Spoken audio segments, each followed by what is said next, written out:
इस वक्त पूरे देश में बच्चे बच्चे की जुबान पर एक ही सवाल है, क्या चीन और भारत का युद्ध होगा?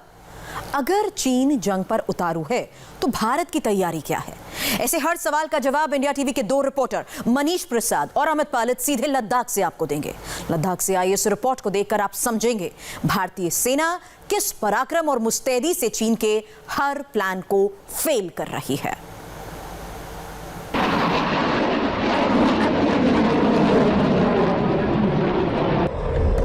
महाबली मिराज उड़ता है तो दुश्मन घबराता है।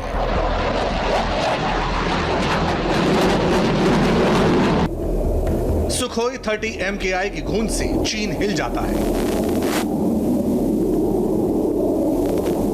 हर वक्त तैयार है, ये वायुवीरों का दम है। तो लद्दाख के आसमान में लगातार कॉम्बैट ड्रिल जारी है और इस वक्त आप देख रहे हैं Su-30 MKI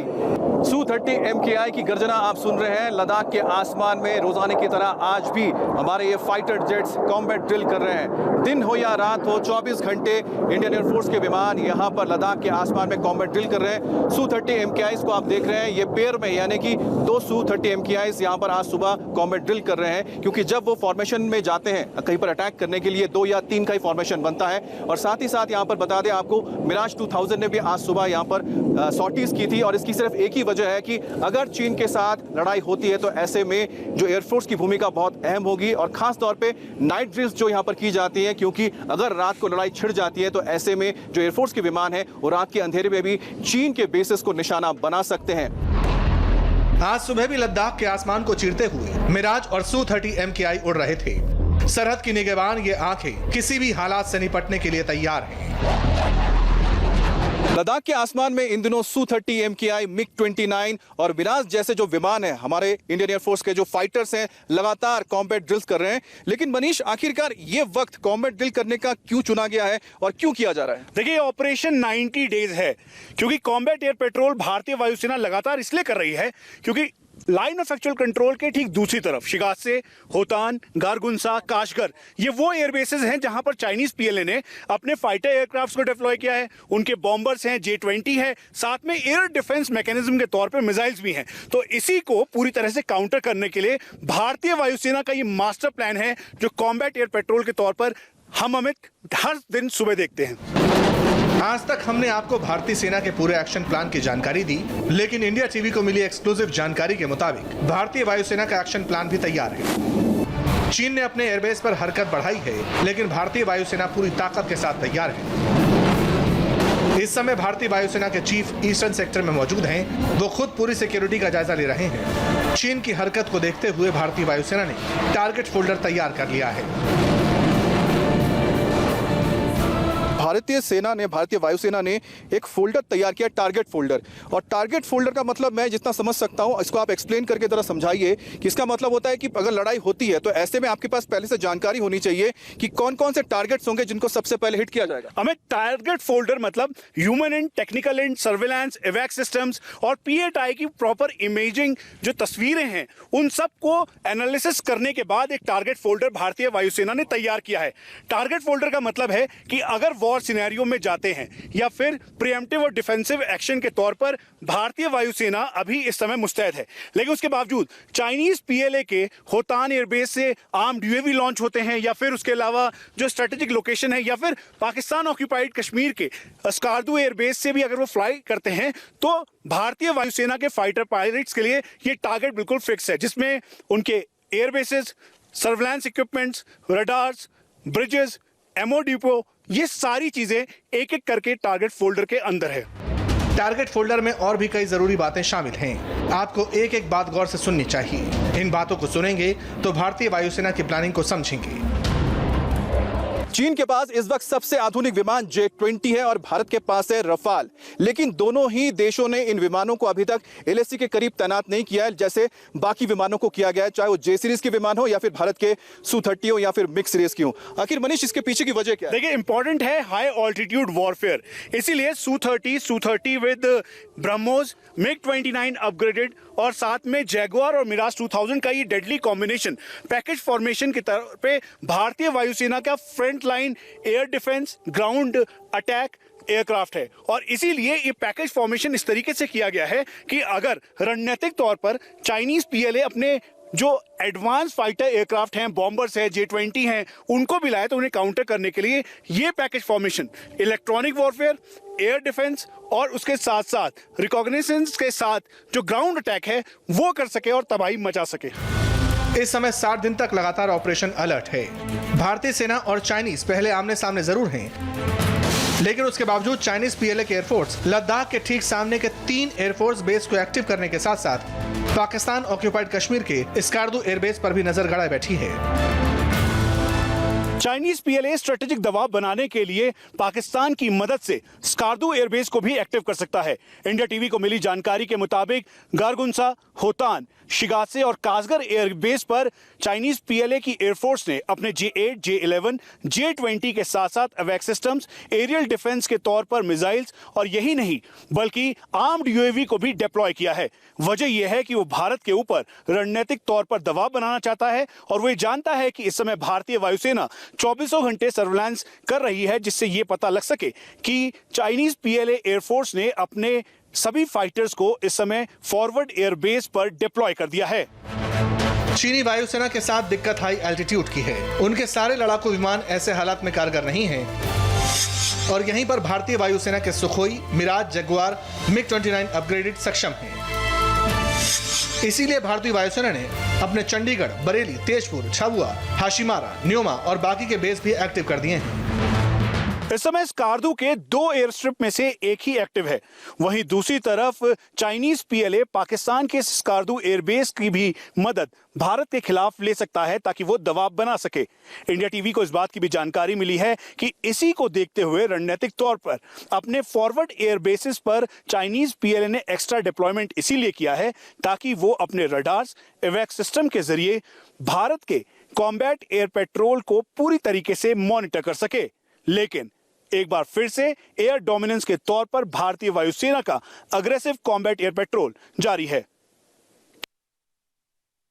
चीन अब बौखलाहट से जूझ रहा है और उसकी वजह साफ यही है कि जिस ऊंचाई पर 17 से 18,000 फीट की ऊंचाई पर इस वक्त भारतीय सेना मौजूद है, कैलाश श्रृंखला के पर्वतों पर। आपको बता दें कि इससे पहले 29 और 30 अगस्त को जब ये कारनामा हुआ, ये बड़ा ऑपरेशन हुआ, तब जाके लोगों को समझ में आया और लोगों ने इस बात को माना कि ये जो इलाका है या फिर ये जो पर्वत श्रृंखला है कैलाश का ही हिस्सा है, चाहे वो गुरुंग हिल हो, मागर हिल हो, मुखपरी हो या फिर रचिनला हो, क्योंकि लोग भूल चुके थे 1962 के बाद से इस जगह पर कोई पेट्रोलिंग नहीं होती थी और पेट्रोलिंग ना होने की वजह से लोग भूल चुके थे कि ये जो श्रृंखला है इसके नाम को सिर्फ गुरुंग हिल या फिर मागर हिल बोलते थे, जबकि ये कैलाश का ही हिस्सा था। और ये बताता है कि जो कैलाश का जो इलाका है वो भारत का हिस्सा है, तिब्बत में वो पड़ता है, लेकिन चीन के कब्जे की वजह से अब वो भारत का हिस्सा नहीं रहा है। लेकिन एक बार फिर से जब 29 और 30 अगस्त की रात को ऑपरेशन हुआ, जब लोग टेबल पर बैठे, जब मैप को देखा गया, तब लोगों को समझ में आया कि ये जो ये पूरा का पूरा जो इलाका है दरअसल कैलाश श्रृंखला का हिस्सा है। 60 से 70 किलोमीटर का आप समझ सकते हैं कि पूरा का पूरा जो कैलाश श्रृंखला का हिस्सा है वो एक बार फिर से भारत के अधिकार में है। और भारत के अधिकार में होने के साथ साथ अब चीन के लिए दिक्कत यह है कि अगर भारत इसी श्रृंखला के आगे जो पहाड़ियां हैं उनको अगर अपने अधिकार में लेना शुरू करता है तो फिर एक ऐसा वक्त आ सकता है भविष्य में जब हो सकता है कि डेमचौक से एक बार फिर से हम चीन को बता सकें कि इस रूट को खोला जाए हमारे यात्रियों के लिए। तो पहली बात यह हो गई कि एक तो यात्री जो जाते हैं कैलाश मानसरोवर उनके लिए हो सकता है भविष्य में एक आसान रूट जो कि बहुत पुराने वक्त से चला आ रहा है, जिसका इस्तेमाल बुद्धिस्ट मॉन्क्स भी करते थे, यानी कि बुद्धिस्ट जो यहाँ पर रहते हैं लद्दाख के इलाके में, क्योंकि जो बुद्धिस्ट है उनके लिए भी कैलाश मानसरोवर बहुत पवित्र है, हिंदुओं के लिए तो है ही, लेकिन साथ ही साथ जो टैक्टिकल पोजीशन है वो भी अब भारत की बहुत बेहतर और मजबूत हो गई है। धार्मिक आस्था का केंद्र कैलाश मानसरोवर, लेकिन उससे पहले रणनीतिक तौर पर चाइनीज पीएलए को बैकफुट पर लाने वाली भारतीय सेना इस बार दमखम के साथ इस पूरे रेंजेस को कंट्रोल कर रही है। खासतौर पे डेमचौक पर बैठकर लगातार ये कोशिश की जा रही है कि चाइनीज पीएलए को बैकफुट पर रखा जाए और यही वजह है कि दुर्गम चोटियों तक, जहां मगर हिल की हाइट करीबन 17,800 फीट है, गुरुंग हिल की 18,000, रचिंगला पास पास ये चाइनीज पीएलए रकेनला कहता है, दरअसल ये उनका मेन स्ट्रेटेजिक लाइफलाइन दर्रा है और यहां पर बैठने का मतलब है कि सीधा भारतीय सेना चाइनीज पीएलए की हर एक मूवमेंट को ट्रैक करेगी, डोमिनेट करेगी। उसके साथ पांगूर गैप जो मोल्डो गैरिसन का एक स्ट्रेटेजिक पॉइंट है, इंडिया टीवी को मिली जानकारी के मुताबिक चाइनीज पीएलए इन्हीं रास्तों पर अपने infantry combat vehicle armour tanks के साथ तैनात है। लेकिन चूंकि इस कैलाश रेंजेस पर भारतीय सेना की तैनातगी है डिफेंसिव और प्रीएम्प्टिव एक्शन के तौर पर, इसीलिए चाइनीज पीएलए इस समय और अभी तक बैकफुट पर है। इसीलिए ये कह सकते हैं कि कैलाश रेंजेस पर एक बार फिर से भारतीय सेना के दबदबे से चीन परेशान है। और इस बात को समझ सकते हैं इस तरह से कि जहां पर धार्मिक आस्था जुड़ गई हो, साथ ही साथ हमारे जो सेना के जवान हैं वो भी अपनी मुस्तैदी से चीन का मुकाबला कर रहे हैं। तो दो बात बड़ी हो जाती है, एक तो जो हमारे जवान हैं उन्होंने देश की रक्षा के लिए उन चोटियों पर जहां पर चढ़ पाना, आप समझ सकते हैं हम यहां पर चढ़ रहे हैं, इसी तरह की पहाड़ियां हैं तो आप समझ पाएंगे कितना मुश्किल होता है इन पहाड़ियों पर चढ़ना, क्योंकि आप आसानी से नहीं चढ़ सकते हैं। वो तो 17-18 हजार फीट की ऊंचाई है, वहां पर आप सोचिए कि किस तरह से ऊपर चढ़ के जाते होंगे। अब मनीष को भी देखें, अगर मनीष यहां से ऊपर जाने की कोशिश करेगा तो मनीष को भी कितनी दिक्कत आएगी। लेकिन आज आपको बता दें कि 17-18 हजार फीट की ऊंचाई पर हमारे जवान तैनात हैं और उन्होंने ना सिर्फ अपने देश की रक्षा के लिए इन चोटियों पर अपना अधिकार जमाया है, और साथ ही साथ आप सोचिए जो धार्मिक आस्था रखते हैं, कैलाश पर्वत के श्रृंखला को उन्होंने एक बार फिर से भारत के अधिकार क्षेत्र में लेके आए हैं। बहुत ही मुश्किलात में उन्होंने ऑपरेशन किया था, रात के वक्त इसे अंजाम दिया गया था और आपने समझ सकते हैं कि ठंड जहां पर माइनस तक पहुंच जाए, जीरो से नीचे चला जाए, इस मौसम में भी वहां पर भी हमारे जो सेना के जवान हैं, हमारे स्पेशल फोर्सेज हैं, उन्होंने इस कारनामे को कर दिखाया है। 29 और 30 तारीख की इनसाइड स्टोरी कैलाश रेंजेस के बारे में बताने से पहले बहुत जरूरी है। ऊंची ऊंची पहाड़ियां थी, एक तरफ ब्लैक टॉप हेलमेट टॉप, उसके साथ पांगूर गैप को डोमिनेट करना था। यही नहीं बल्कि रचनला पास जो कि मेन स्ट्रेटेजिक पास है उसको भी डोमिनेट करने की रणनीति स्पेशल फ्रंटियर फोर्स और भारतीय सेना के स्पेशल फोर्स के साथ इन्फेंट्री के जवानों ने तैयार कर ली थी। ऊंची पहाड़ियां थी जिनकी हाइट करीबन 18,000 फीट पे थी। तारा पोस्ट से होते हुए पेट्रोल भारतीय सेना का आगे की तरफ आ रहा था और ऊंची ऊंची चट्टानें जहां पर ऑक्सीजन लेना बेहद मुश्किल था, वहां पर पूरे बैटल लोड और हथियारों के साथ भारतीय सेना के जवान एक एक कर ऊपर रणनीतिक तौर पर चढ़ने लगे। उसी बीच माइन ब्लास्ट हुआ जिसमें नेमा तेंजिन जो कि स्पेशल फ्रंटियर फोर्स के जवान थे वो शहीद हुए और उनके साथ एक और जख्मी हुआ। लेकिन हौसला यहां नहीं छूटा और फिर उसके बाद शुरुआत हुई कैलाश रेंजेस के ऊपर पूरी तरह से दबिश डालते हुए इस एरिया को डोमिनेट करने की। हम आपको फिर से बता दें, सांकेतिक तौर पर अगर हम